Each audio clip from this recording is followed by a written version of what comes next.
Ngene iki tenan ora rugi sing enong duwe bapak aku ora rugi tenan. Anakmu to, Kek? Anakku lho. Damar ya anak kula. Mening anak kowe. Kon rene salim se. Ngono lho ketemu bapak mau ya rene terus sungkem apa piye nah. Ayo. Ha. Ora ngira nek urip bocah kuwi ndek ben cilike.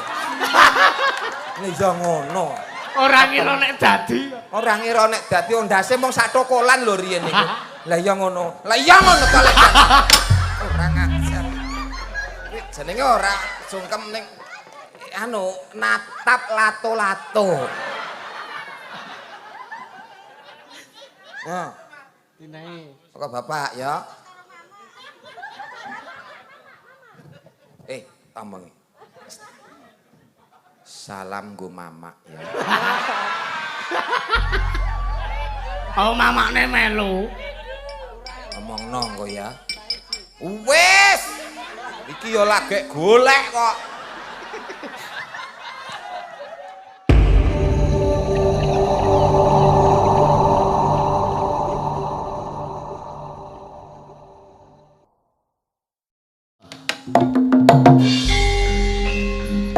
Mbok nang ngendi iki? Karo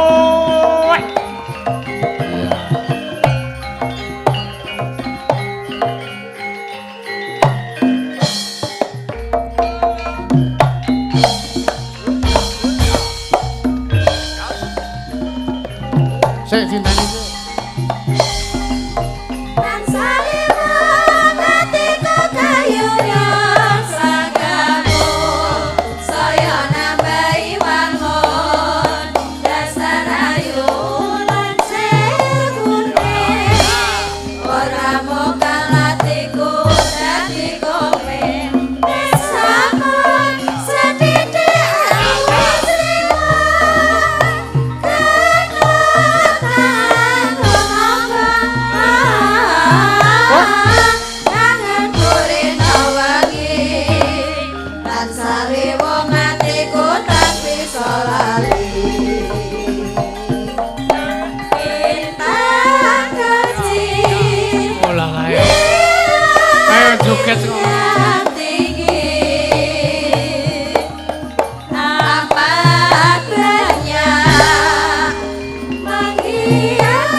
Iki sing kepontal-pontal ora sing joget malah sing jaipong. Iya. Ben syukur ora. Dikendange nendi ngono ora. Iya, Mas. Heeh. Sugeng dalu Mas Gareng. Ambekan riyen. Unjuk.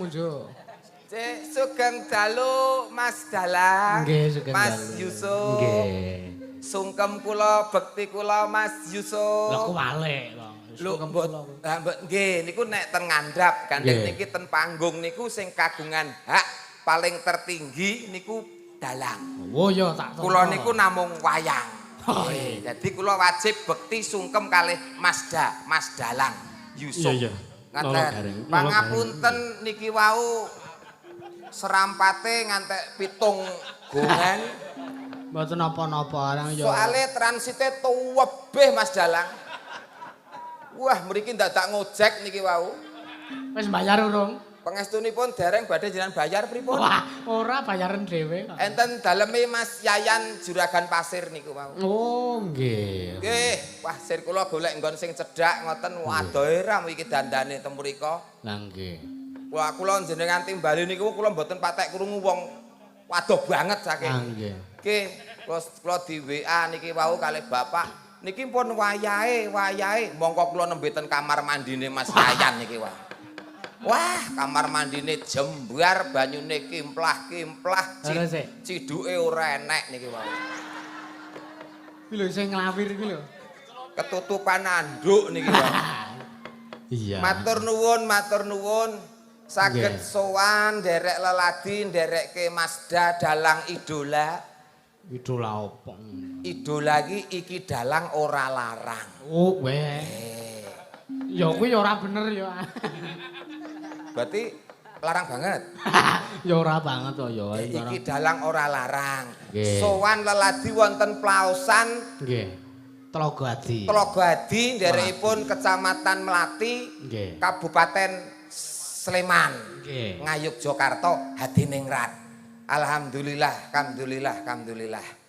Dalu niki luar biasa warga masyarakat wonten ing Plaosan. Nggih. Kangen kalih wayang ngendikane Pak Panitia wau. Lah nggih.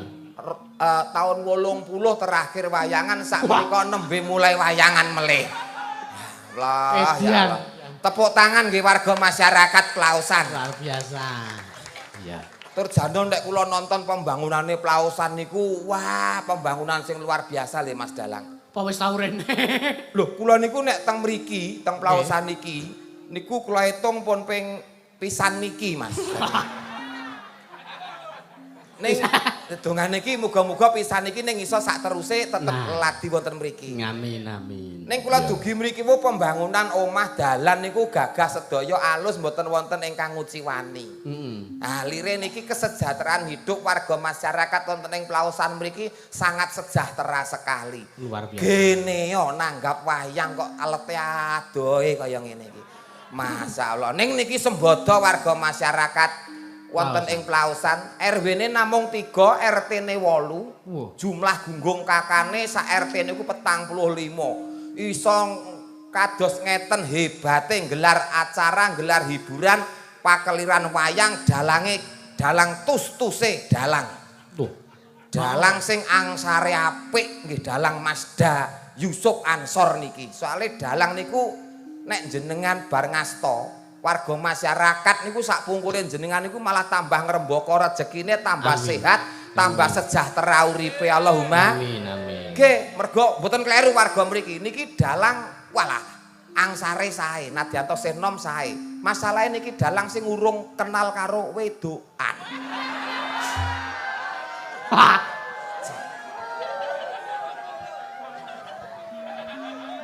Heeh, janan. Aku ora arep membuka diri sik kok aku. Nggih, Fokus karir sik fokus. Kula panitia mriki ki ora kleru. Tenan, Pak. Ora rugi sing urunan 80.000, ora rugi ngeten iki tenan. Tepuk tangan sekali lagi warga masyarakat. Elah. Iya. Nyatane karepe tekan nggih to, Pak. Niki diniati tenanan Ora digawe abot, digawe enteng mergo bersatu, persatuan dan kesatuan warga masyarakat Plausan. Ngoten nggih Mas Masda nggih. Leres ngaten niku. Luar biasa ngeten iki maneman jana nek wayangan kok letih suwe jana tahun ngarep wayangan melih ngeten iki. Sasi ngarep. Ya tahun ngarep lah. Ah iya. Kok nganti tahun ngarep Plausan ra wayangan meneh iki rugi. Nggih. Sing rugi ya dalange sak yogane sak dagelane. Wong jenenge nguri-uri budaya niki saged kaleksanan malih menika pinangka ajang silaturahim kumpul warga masyarakat Mas Yusuf. Nggih leres. Mugi-mugi ajang silaturahim menika mboten mujudaken hal yang muspro namung saestu malah saged kepara kebak berkah lan barokah. Allahumma amin. Kula dongake warga masyarakat Plausan sasampunipun gelar acara bersih dusun menika warga masyarakat wonten ing Plausan pinaringan ayom ayem tentrem tebih saking sedaya godha pangrencana caket kabagyan kamulyan tansah pinaringan gesang ingkang sarwa keleresan pinaringan panjang yuswa pinaringan rejeki sing subur lan makmur ngalor ngidul ngetan ngulon tansah kesandung keselamatan selamat donyane lan selamat akhirate Allahumma amin. Sedaya memala saged tosir nontek ketamplek kendang kentir keli kesintir kecemplung kedung kali bengawan keseseruwer rambles ilang musna kecocok-cocok tunggak kayu jati Donalaya tulak sawan Bali dalan warga Plausan sehat walafiat Allahumma amin. Jasmani rohani Allahumma amin. Ana sing masuk angin bar mriksani Mas Yusuf dugi dalem pinaringan sehat Allahumma tombone mayar ora usah dadak neng rumah sakit guak-guak duit ketemu tombone gampang paribasan ditaplinjet mampet dibludrul ngopet kingsat sawuri sarem lerem tuncepi lombok abang ilang demit ora ndulit setan ora doyan kuwi kok kenduren sisan samben kok Mas iya sampean golek dagelan sing iso ngujubne niki lak angel kok Mas. Sisan kok didrop kae. Ngene iki tenan ora rugi sing enong duwe bapak aku ora rugi tenan. Anakmu to kae? Anak kula. Damar ya anak kula. Mening anak kowe. Kon rene salim se. Ngono lho ketemu bapak mau ya rene terus sungkem apa piye nah. Ayo. Ha. Ora ngira nek urip bocah ki ndek ben cilike. Nek ya ngono. Ora ngira nek dadi. Ora ngira nek dadi ondase mung sak tokolan lho riyen niku. Lah ya ngono. Lah ya ngono to lek. Ora ngajar.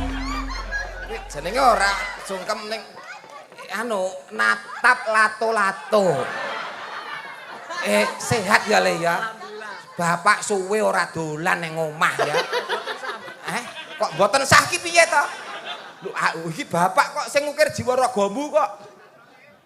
Wah, jan.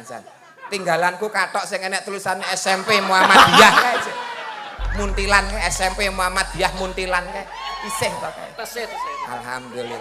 Ora ngira nek kowe urip lho Le, tenan. Cilikamu ki ndasmu mung sak tokolan. Iya. Wah, jan. Sae pundi kene iki? Kowe golek apa? Ora enek gareng kok nggawa kantongan sak iki ora enek kok. Terus piye? Suwe ora iya wis. Heeh bekti ya. Kecewa lho gara dinahi sangu.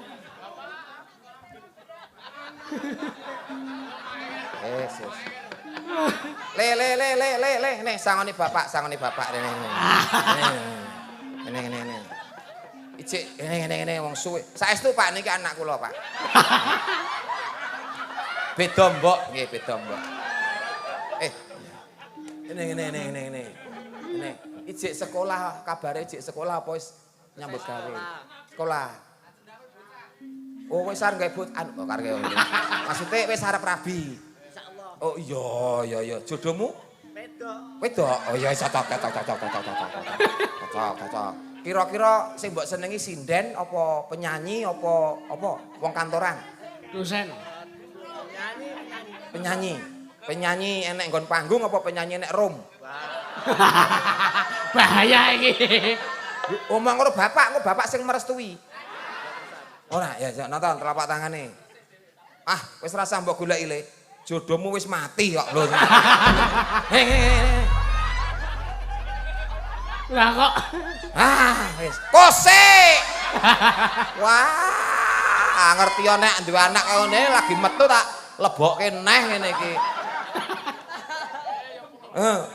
Wis tau ngerti, Dit. Nyilih 100 sih enek, Mas. Ora nggawa. Aku ora nggawa yakin. Ya kok iki eneke minyak iki, Mas. Sik. Oh, sik to. Wah, lah anak kok Netra Hartono iki. Netra ki mata Hartono ki dhuwit, dadi mata dhuwiten ngono. Wis tau ngerti Dit 100 urung? Urung, ora usah kok ndak kaget. Nah, Dinae. kok Bapak ya. Tambang. Salam go mamak ya.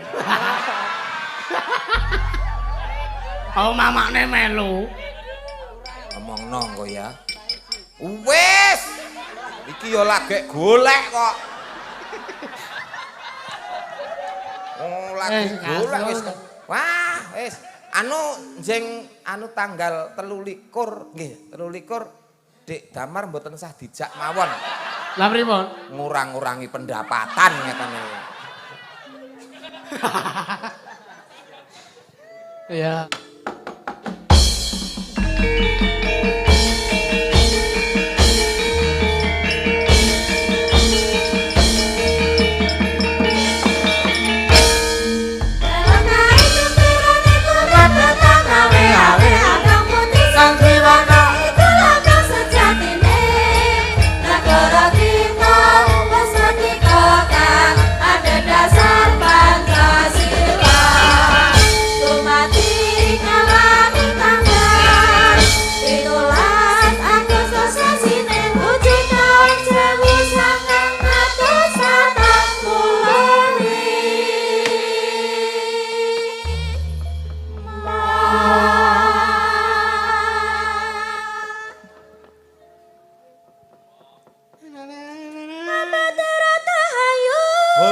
Bis kontul baris Nabatera tahayu Holo bis kontul baris Kumandang bareng maju Bunga tahayu Merdeka, merdeka, merdeka Bumi kelahiranku Merdeka, merdeka, merdeka Pusaka merdeka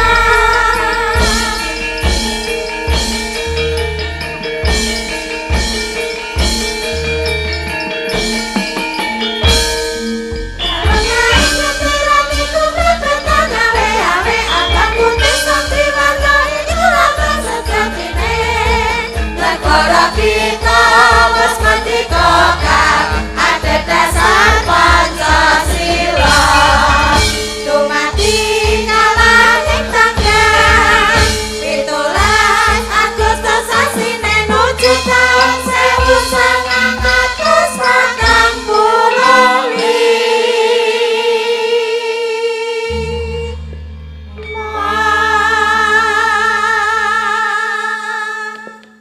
Rambate rada ayu.